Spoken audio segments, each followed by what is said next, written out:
9, 8, 7, 6, 5, 4, 3, 2, 1. Here we go! Galera, hoje venho trazer para vocês a história do Pica-Pau, que é um dos desenhos mais famosos dos últimos 80 anos, pois ele foi criado na década de 40 por Walter Lantz. Conta com milhares de espectadores pelo redor do mundo. A obra conta a história de um pássaro travesso que adora sacanear os demais personagens. Por isso ele foi tão adorado pelas crianças que se tornou ao lado do Mickey e os Simpsons, que são os 3 desenhos mais populares da história. É verdade. Sabia não? Walter Lantz é o criador, um homem que desde jovem demonstrava um interesse acima do normal em relação aos desenhos.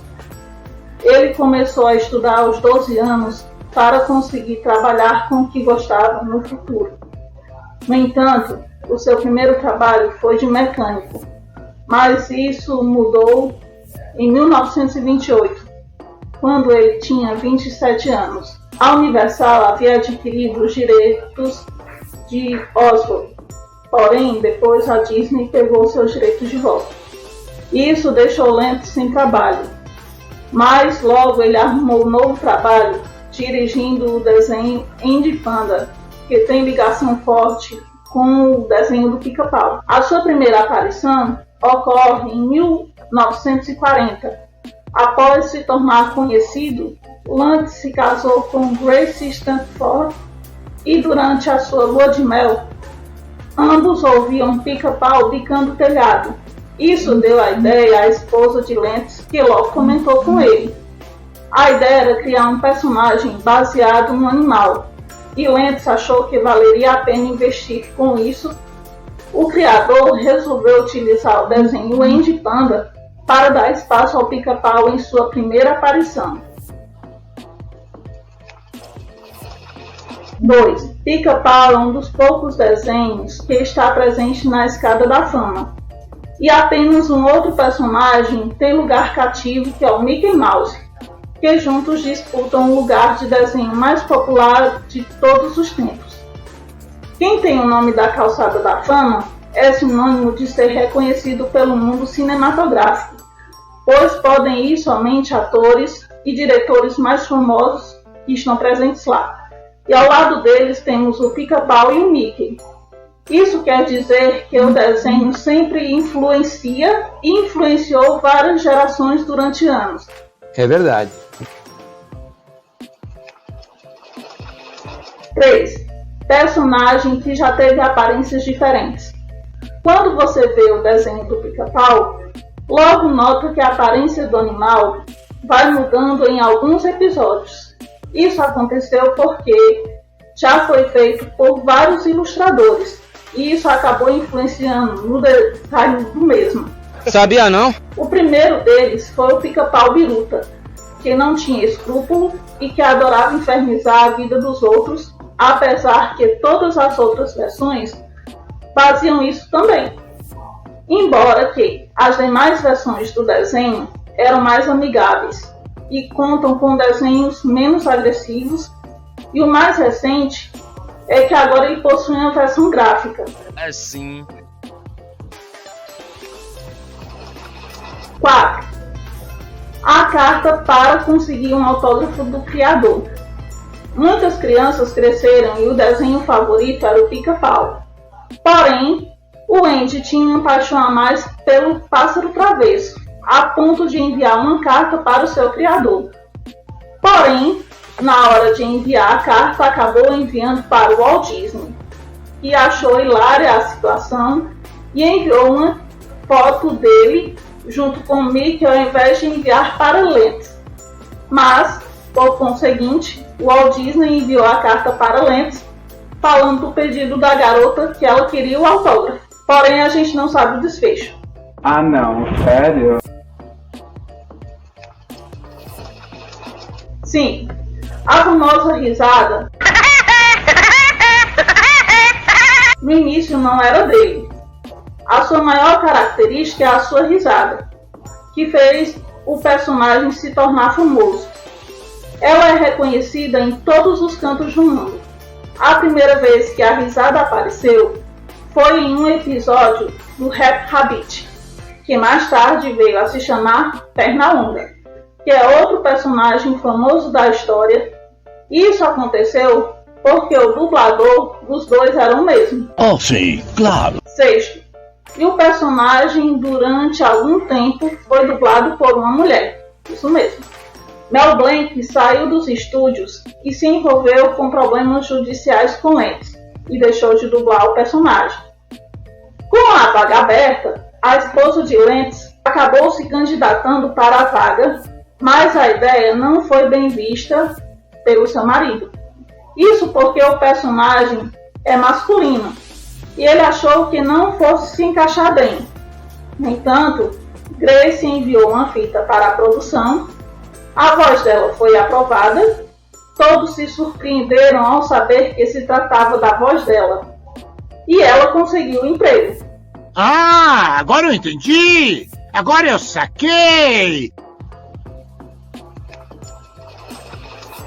Sétimo, apesar do sucesso, o estúdio fechou as portas. Pica-Pau foi sempre um desenho muito popular, porém, mesmo com toda a fama, não teve como sustentar o estúdio que Lentz tinha. Por conta disso, o estúdio foi fechado na década de 70. Para ser mais específico, em 1972.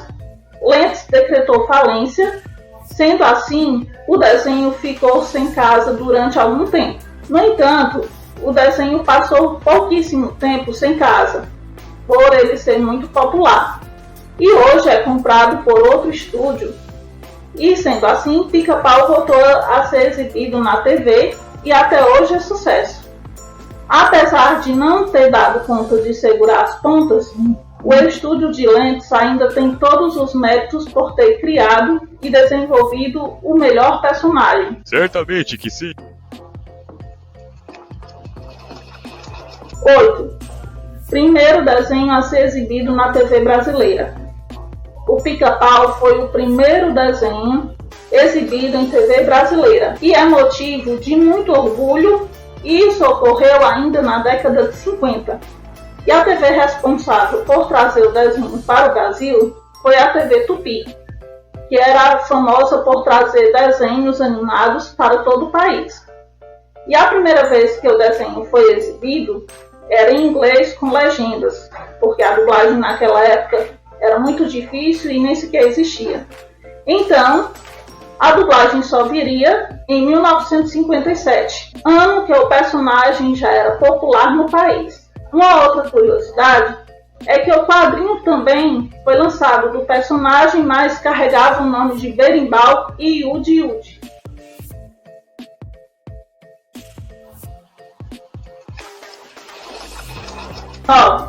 Gostando ou não, Pica-Pau tem um grande legado na TV. Só de ter um nome no hall da Calçada da Fama, já dá para imaginar que Pica-Pau tem muita influência e está ao lado de Mickey Mouse e Looney Tunes. E a animação tem o mesmo sucesso, mesmo depois de 8 décadas do seu lançamento. Mesmo sofrendo críticas na internet, principalmente na fase do Pica-Pau Biruta, Pica-Pau continua sendo popular e a quantidade de fãs só tende a aumentar. Com o lançamento do filme, a popularidade do personagem continua e o futuro do pássaro sacana continua. É sim.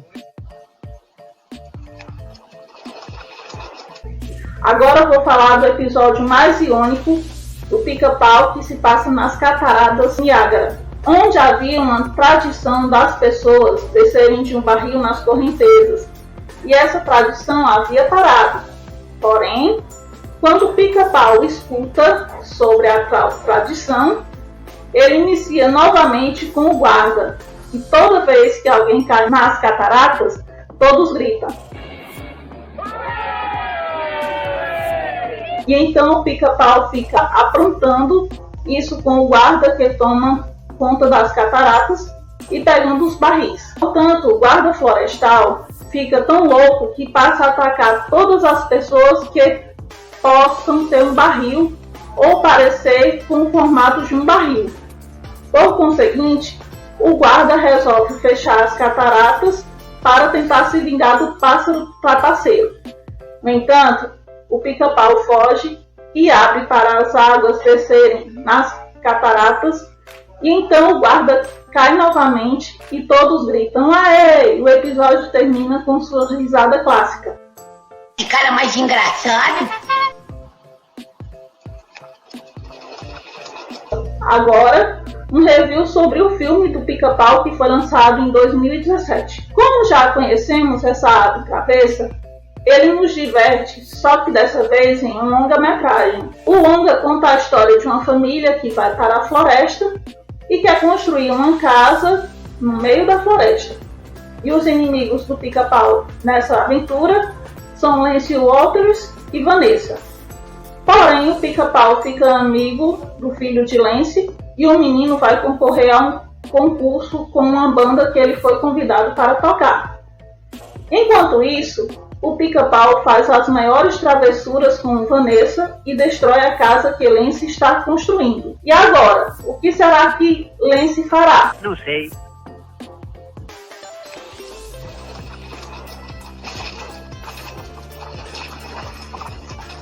Então fiquem ligados, em breve mais novidades. Curtam, comentem e compartilhem. Valeu, galera!